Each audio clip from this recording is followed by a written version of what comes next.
Today's lesson is going to be 1.4 linear piecewise functions.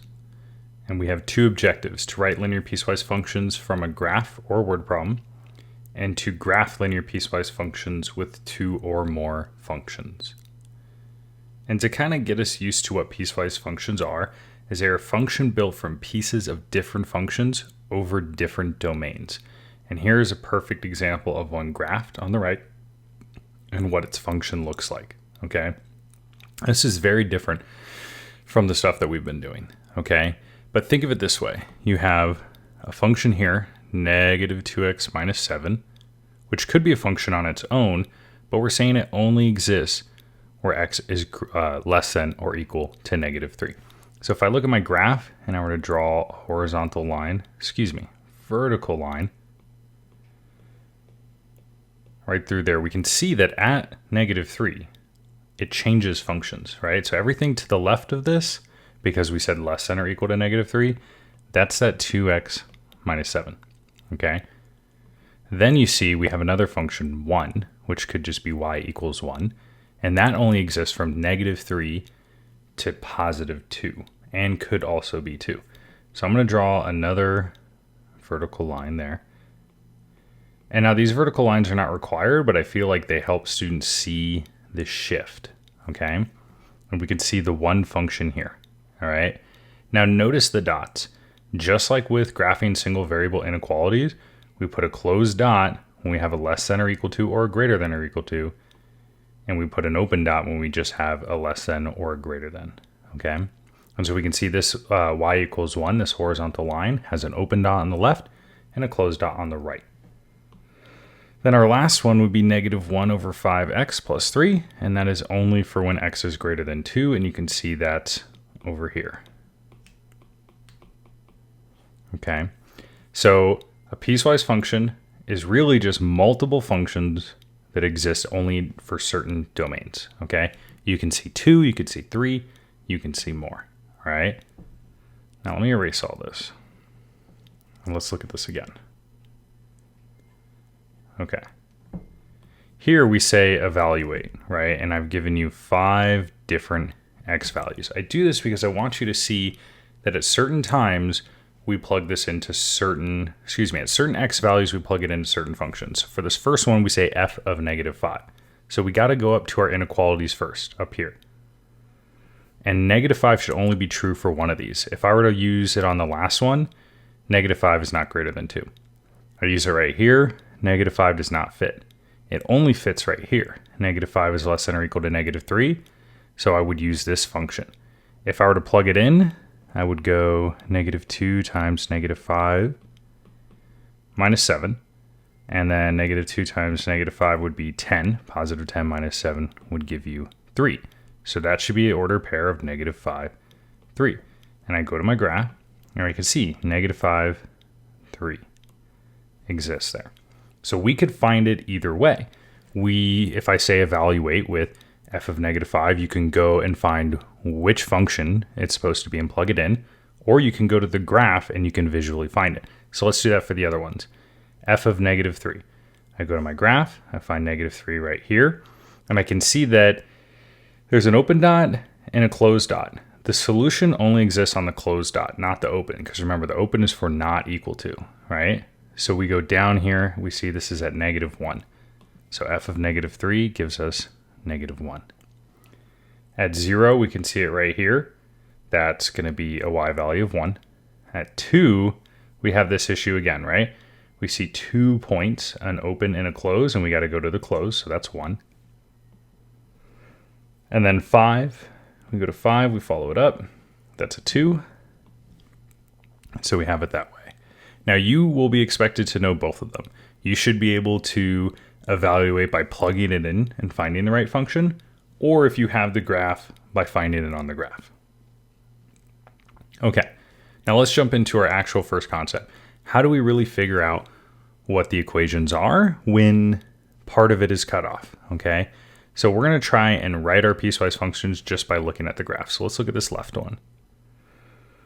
With this left one, I'm going to look at the red line, change this to red, okay? I can find my slope easily, right? Find my points,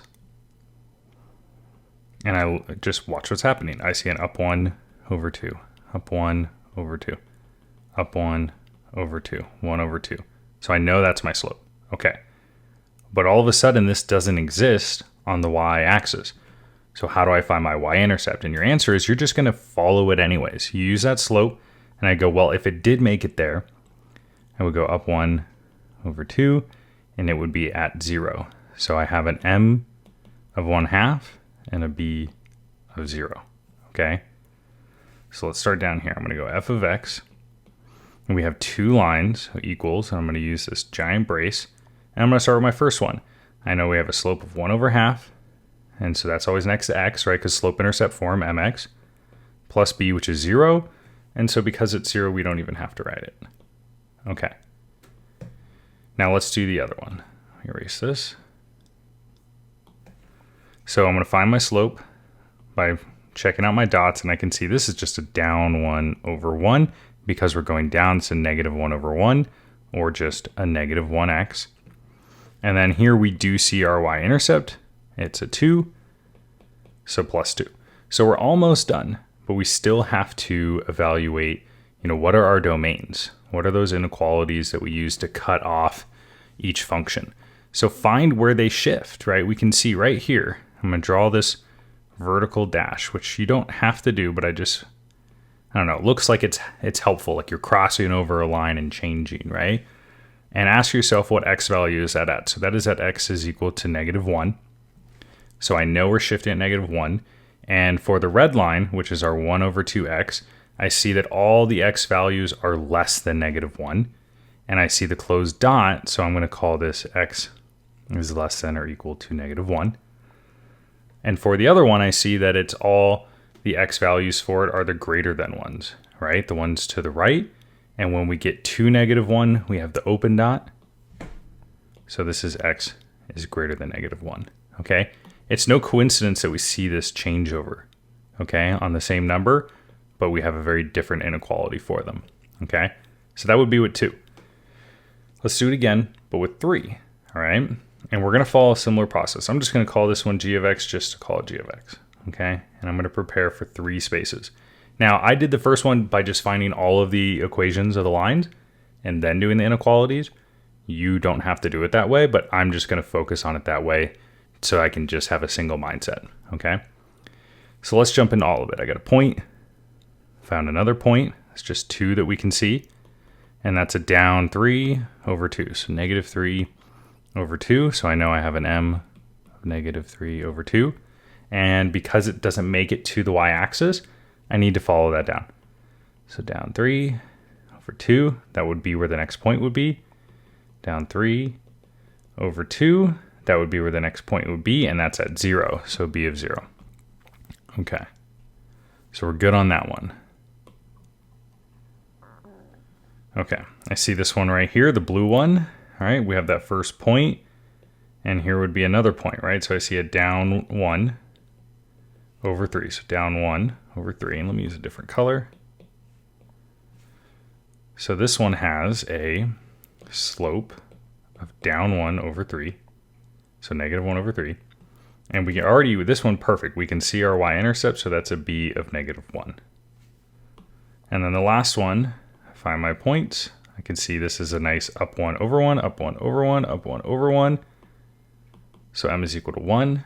And then I need to trace it the other way by doing the opposite. So down 1 to the left, and I can see a 1 there. So I have a slope of 1 and a y-intercept of 1. So using my slope-intercept form, I'm just going to go down and write all of these. So we had negative 3 over 2x plus 0, which I'm not going to write. And then we have a negative 1 over 3x minus 1. And then we had a 1x plus 1, which you could have also just called x plus 1, okay? Whoa. All right, so let me erase all this again. So we found all of our equations of the lines.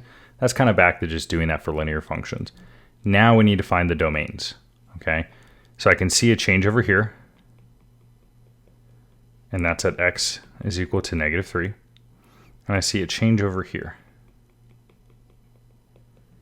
which again, those are not required to do those, but I just find them helpful.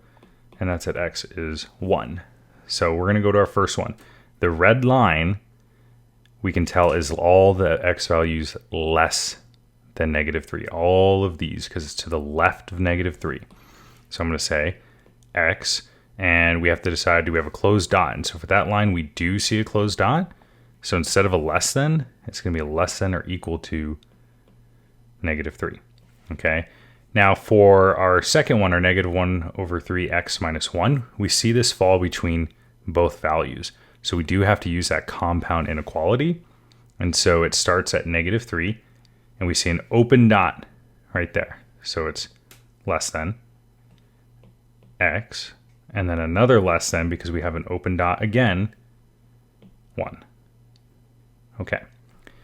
After that, our green one, our 1x plus 1, we see that happens, the changeover happens at 1. We have a closed dot there, and it's all the values greater than 1. So x is greater than or equal to 1. And here are our two piecewise functions. Okay, so that was a lot. The finding the slope of the equation of the line should have been kind of reviewish, but using that, finding those different domains for the piecewise functions, it's kind of stuff that we have done with just single variable inequalities, but now we're applying it to functions. So we're cutting it off at certain places. We're saying we only want this function where this inequality is true. Okay, so here's 2 for you guys to do. Pause it, give it a try. And if you don't figure them out, you should try and research your answers, right? If you see that you got one wrong, keep trying to figure it out. Okay. The next thing we need to do is we need to graph a piecewise function once we already have the function, okay? And I'm going to do it kind of the same way. I'm going to split this up into 2 things. So I'm going to graph them separately. I'm going to do the first one. So when we see just a 2, that's really the same thing as saying y is equal to 2. That's a horizontal line where y is 2. Okay. So I'm going to draw that line. But the problem is, we're saying this is only true where x is less than or equal to 1. And then the other one should be true where x is greater than 1. So I'm going to draw this line where x is 1. And because this says x is less than or equal to 1, it should only exist to the left. So I'm going to come by with my eraser, and I'm going to erase all this. So probably don't want to do this one in pen. Okay. Now, if you're already tracking and you're seeing that x is less than 1 and you can stop there, you don't have to draw it all the way through. I just like students to see that it does technically exist all the way through, but because this inequality is saying x is less than or equal to 1, we're stopping it there, and we're choosing to stop it there. And I need to put, which I'm going to do in red, a closed dot, because this one has the or equal to. So it does exist on 1. Okay. Now the other one, and this is where things can get kind of tricky, is I see we have just x, so that's y equals x, which means m is 1 and b is 0. Well, normally when you start graphing a slope-intercept form equation, you start at the y-intercept, and that is on the left side of where x is 1, and we said that this only exists where x is greater than 1. So yeah, we have an issue, but what we're going to do is kind of like what we did in the last one. I'm just going to graph it all the way through and then verify the domain. So we had a y-intercept is 0. It's going up 1 over 1. I'm going to put smaller dots, and I can see that pattern. Now I used my dots so I can see my line, and I know it's everything to the right, and I should have an open dot on it and then go off to the right. And then I'm just going to go back and erase that point. So I have it like this. Now you don't have to have the dashed line, that's not going to get you anything wrong if you don't put that. Again, it's for visualization. So that's with 2. Let's do 1 with 3. Okay. I'm going to do this one just a little bit quicker. Okay. So we have m equals -3 and b equals -2. And I'll do that one in blue. For x, we have m equals 1 and b equals 0. And that should only exist between -1 and 2. And then in green, we'll do this one, -2x plus 7, which would be m is equal to -2 and b is equal to 7. Okay, so we have 3 different lines. And we have 2, let me use a different color. Let's do it in black. Okay. So at x is less than or equal to -1, I'm going to put that line at -1 so we can see it. Okay. And then we can see that, if you look here, you see the transfer. -1, -1, 2, and 2. So our next one is at x is equal to 2. Okay. We change that back. Awesome. All right. So let's do our blue line. Okay, we have -3x minus 2. We have that y-intercept of -2 down here. And look at this. When I start graphing this, down 3 over 2, I'm nowhere near where it needs to be, right? This one is all left of -1, and I'm already all right.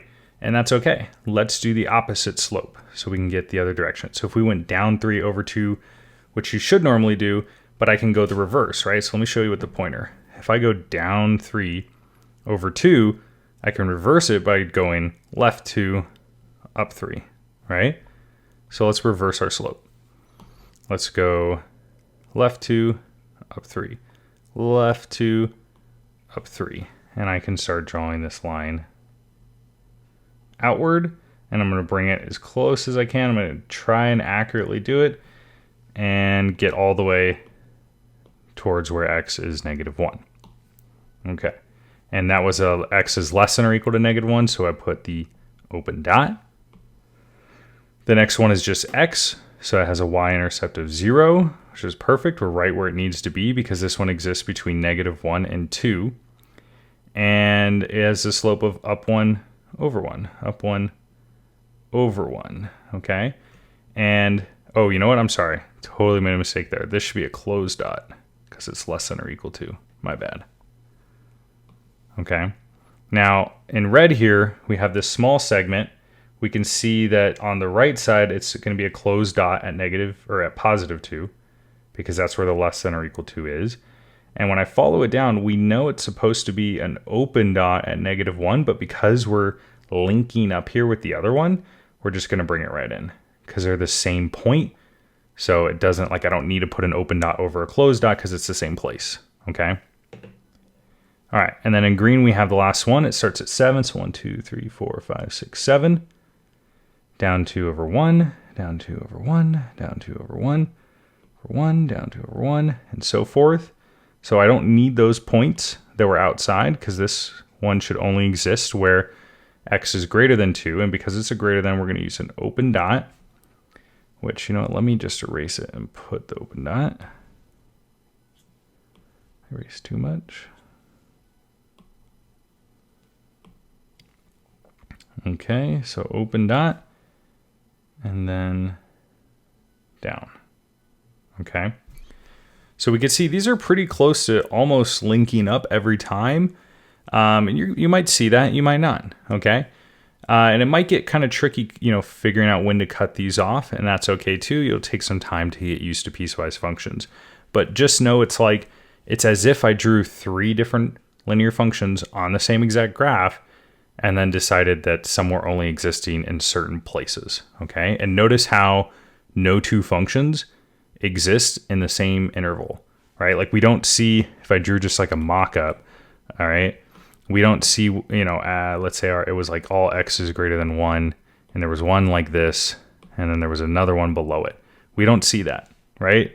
It's either I have one here, and then I have another one there, and they kind of trade off on the same one is generally how we see them, okay? Because remember, it can't be a function if it fails the vertical line test. Okay. So here's 2 for you guys to do. I want you to give it a try, pause the video, and if you're struggling with these, come back to class with questions.